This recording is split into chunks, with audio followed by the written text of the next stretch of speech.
Oke, salam jumpa lagi bersama channel Rapiu, channel penyemangat nomor satu peternakan bebek petelur pemula. Nah, semoga untuk hari ini teman-teman tetap diberi kesehatan dan kelancaran. Nah, saat ini kita masih menjalankan ibadah puasa. Semoga amal ibadah kita dalam berpuasa diterima Allah Subhanahu wa taala.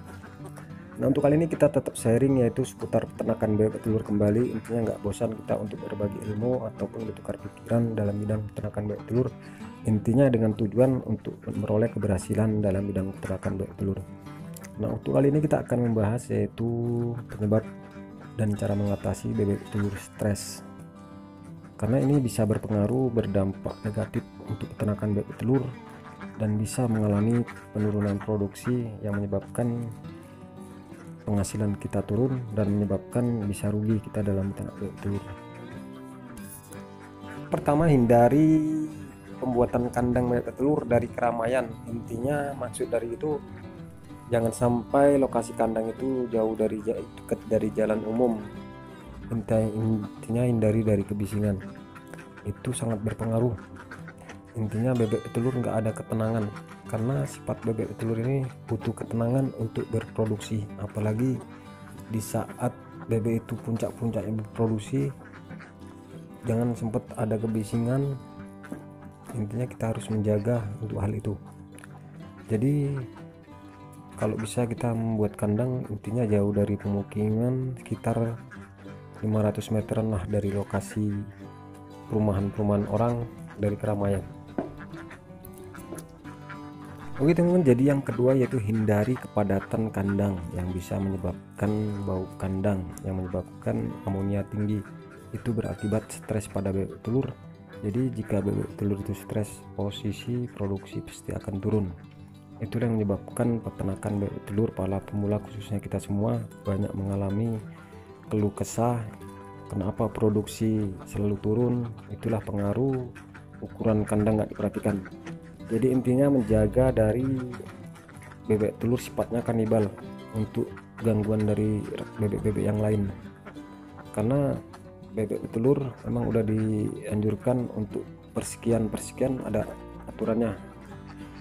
Misal per meter segi bisa diisi 3 ekor, lebih bagus 2 ekor. Jadi kepadatan kandang itu harus betul-betul kita perhatikan.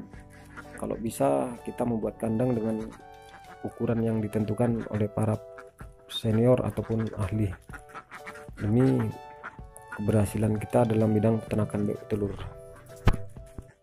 Oke teman, yang ketiga yaitu hindari bolak-balik ganti pakan. Intinya itu sangat berpengaruh besar, itu bisa menyebabkan bebek telur stres.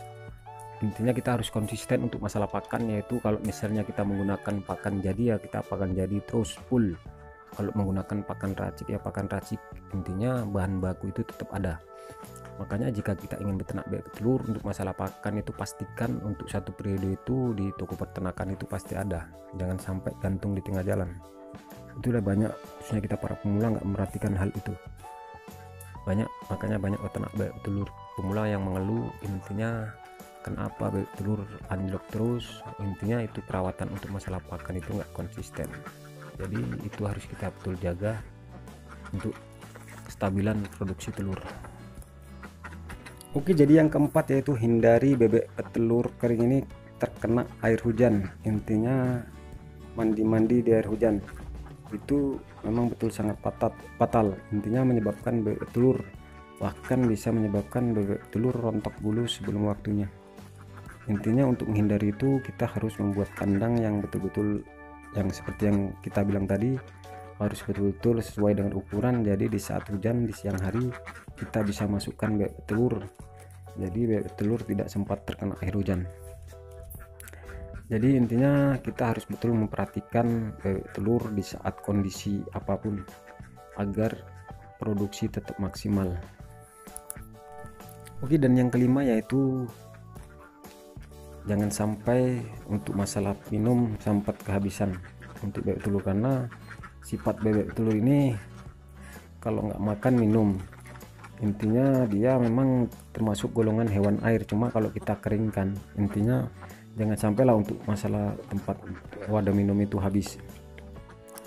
Intinya karena untuk menjaga kestresan pada bebek telur, kita harus menyediakan tempat kalau bisa yang agak permanen. Nah, ada yang model tempat minum otomatis, apapun kita kasih tangki air, baru itu kita kasih talang seng yang atom itu bisa kita buat untuk tempat minum. Kalau bisa jangan pakai ember, itu bisa menyebabkan becek di lokasi kandang. Intinya semua itu harus kita perhatikan agar bebek telur itu tetap staminanya oke, tidak mengalami kestresan, jadi produksi tetap lancar untuk masa-masa produksi. Oke teman-teman, jadi kesimpulan dari video ini intinya kita dalam beternak bebek telur harus betul-betul memperhatikan situasi dan keadaan, apa yang menyebabkan bebek telur itu stres, apa yang menyebabkan bebek itu berhenti bertelur, apa menyebabkan pakan itu bisa membuat bebek itu bertelur. Kita harus betul-betul tahu ilmunya, karena dalam beternak bebek telur itu kita nggak boleh asal-asalan apa adanya, yang penting ada, itu nggak boleh. Kita harus mengikuti manajemen ilmu yang ada, manajemen pakan, manajemen kandang, dan manajemen perawatan.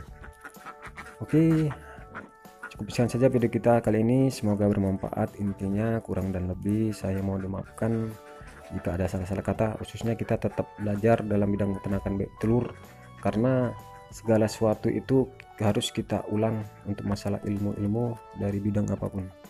Oke, dan saya sudahi dengan wabillahi taufik walhidayah. Assalamualaikum warahmatullahi wabarakatuh. Salam sehat selalu.